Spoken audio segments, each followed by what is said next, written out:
ప్రప్రదంగా గోపూజ, గణపతి పూజ, పుణ్యాహవాచన, అంకురారోపణ, యాగశాల ప్రవేశం,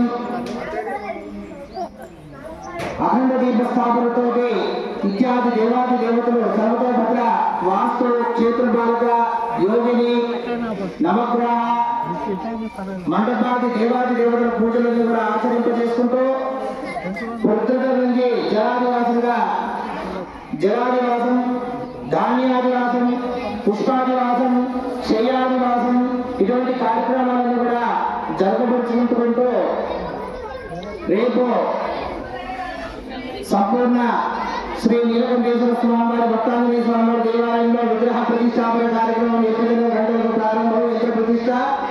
కాబట్టి భక్తమాసులు కూడా తమ ఇళ్లలో కూడా నిత్య దీపారాధన చేసుకుని యంత్ర ప్రతిష్టాపన మహోత్సవానికి రావాల్సిందిగా తెలియజేస్తున్నాము. ఇప్పుడు గ్రామ ప్రదక్షిణ జరపబడుతుంది కాబట్టి ప్రత్యేకులందరూ కూడా బోనాలుగా చక్కగా మంగళారతులు పట్టుకొని 2 దేవాలయాలకు వెళ్ళాలి. ఆడపిల్లలు, భక్తులు, ముత్తైదులు అందరూ కూడా వినండి.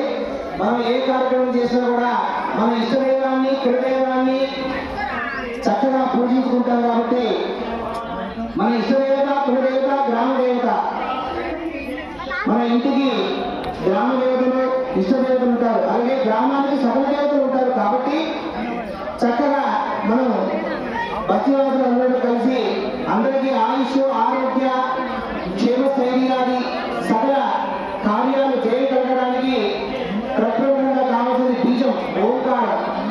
శ్రీ నీలకంఠేశ్వర స్వామివారి దేవాలయంలో పునఃప్రతిష్టాపన కార్యక్రమ మహోత్సవంలో భాగంగా అమ్మవార్లకు యంత్రాన్ని గోపూజ సమేతంగా ఒక ప్రదర్శనం చేసి రావాల్సి ఉంటుంది. కాబట్టి అందరూ కూడా నీళ్లు పట్టుకొని చక్కగా అక్కడికి వెళ్ళి ఆ అమ్మవారికి పసుపు, కుంకాలు, నీళ్ళతో శాఖలు పోసి కొన్ని నీళ్లు మళ్ళీ తీసుకొని పంచమాత గుడికి, మహాకాళమ్మ గుడికి, అలాగే చివరికి కొన్ని నీళ్లు వేయాల్సి ఉంటుంది. అదే నీళ్ళు కాపాడుకుంటూ రావాలి. పక్కన నల్లకి మళ్ళీ పట్టుకోవచ్చు, ఇబ్బంది లేదు అక్కడ. కాబట్టి అందరూ కూడా కలిసి ఆ గ్రామ ప్రదక్షిణలో పాల్గొంటున్నాము. రేపు అందరూ కూడా ఇంటిని బాధలు అందరూ కూడా చక్కగా ఇల్లు కలుపులు పెట్టుకొని పసుపు కుంకాలతో పూజించుకొని ముత్తైదులు, ఆడపిల్లలు, ఇంటి వాళ్ళందరూ కూడా చక్కగా వచ్చి ఇక్కడ ఒక్కొక్క కొబ్బరికాయ చక్కగా ప్రతిష్ఠ అయిన తర్వాత కొట్టండి. విగ్రహ ప్రతిష్ఠ అయిన తర్వాత మీ యొక్క మనసు సంకల్పాలు అనుకొని ఆ కొబ్బరికాయ కొట్టండి, కొబ్బరికాయ చదవండి, ఒకటి తీసుకెళ్ళండి. కాబట్టి ఈరోజు పూజా కార్యక్రమంలో భాగంగా దీపారాధన జరపబడుతుంది.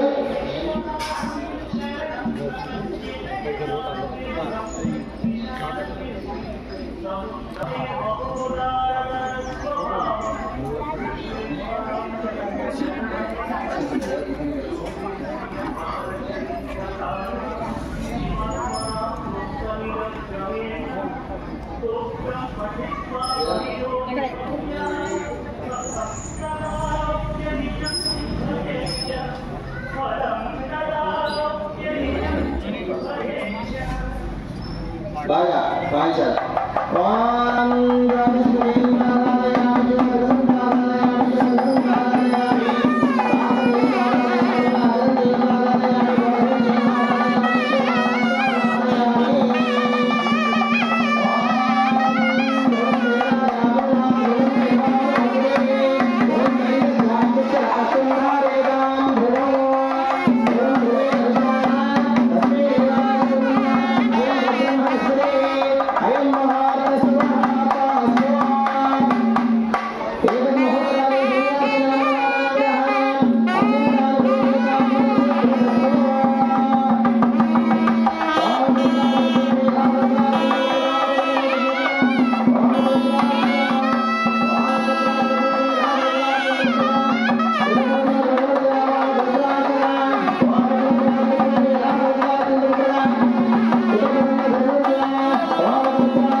बहुधा बाहवे बाहवे सहस्र नाम्ने पुरुषाय शाश्वते सहस्रकोटि युगधारिणे नमः।